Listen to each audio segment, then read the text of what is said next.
surrounding him regarding how he was treating female fans and the fact that he was, in some cases, according to at least the parents of one of these young women, they were kind of being held hostage by him. So it was a really disturbing case with very disturbing allegations, and the fact that he was kind of enabled by people around him, and that was some of the testimony we heard about out of Brooklyn last year during R. Kelly's trial. And so I want to bring our guests in to discuss this. Kurt Altman is a criminal defense attorney, and Lisa Lockwood is a former SWAT team member and crime analyst. Thanks to both of you for being here today. Kurt, I will start with you.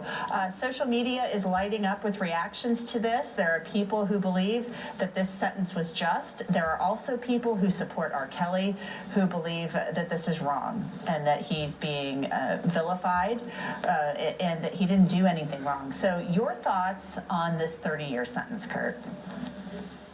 Well, my thoughts are, number one, everybody can have their opinion out there. But the fact is, he was found guilty by a jury. They had a fair trial.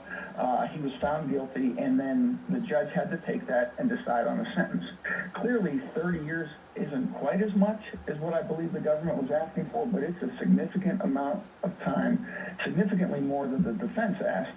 And so it seems to me that the judge, who did preside over the trial, bought the government's argument and agreed with the government's arguments that Mr. Kelly should spend significant time in prison and found justification for that.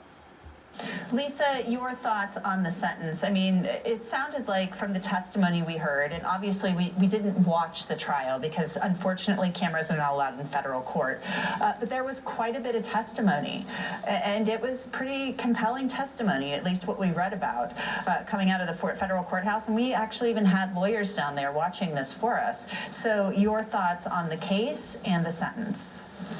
This case has been so well covered for so many years, all the way back from the first accusations and his relationship with Aaliyah, who was underage at the time, who he later ended up marrying. I used to be a police officer in the Chicago area, and R. Kelly was prominent during that time. So he was in the club scene.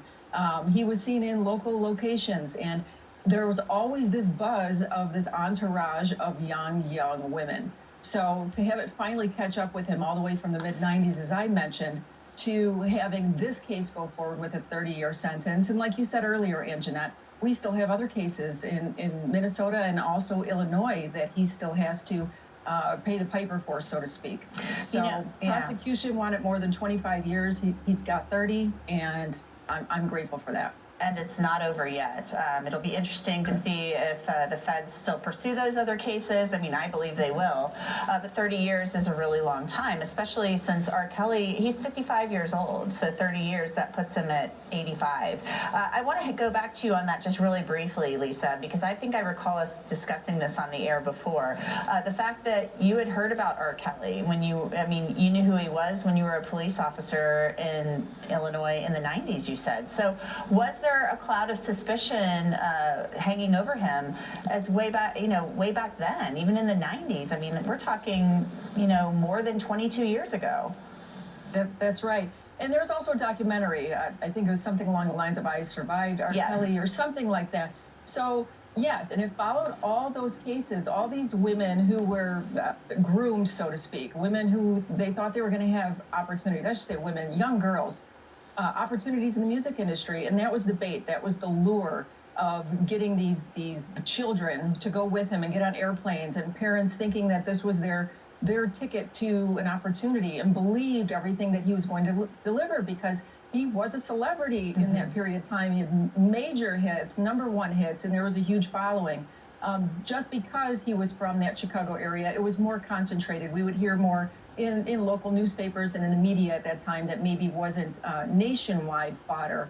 But as I said, to finally have this come, everybody talks about getting their justice one day to have it happen. And, a lot of years have passed, and finally we could say the gavel has been thrown down on R. Kelly, at least with these charges. Kurt, I'm going to pose this question to you. We're seeing that one of the victims, I'm reading an account from the Associated Press, one of the survivors of R. Kelly said, "You made me do things that broke my spirit. I literally wished I would die because of how low you made me feel." And she said, "Do you remember that?"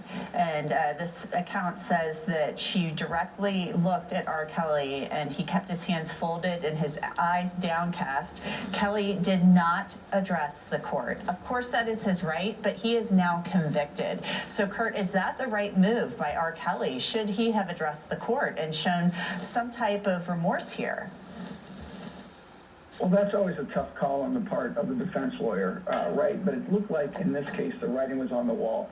That testimony before the judge that you just relayed from that victim had serious impact, there's no doubt. And you have to remember that anything R. Kelly would say in court, even at sentencing, could be used later. As you said, he's got 2 other trials that he's still looking at that I'm certain the federal government will pursue because they'll help secure and preserve this conviction. So it was probably the right move. The writing was on the wall. What could he say at that point? He could either get up and deny the allegations or try to make excuses for it, neither of which sounds like they would have gone over very well with this judge. It sounds like Judge Donnelly, no nonsense, and we've seen a lot of no nonsense judges lately who just don't put up with much of anything. So we are going to take a quick break. We are awaiting the start of that press conference from the U.S. Attorney in the Eastern District of New York. That press conference should be starting momentarily, so we're monitoring that for you. That will be a press conference, as I said, from the U.S. Attorney there in the Eastern District. So stay with us.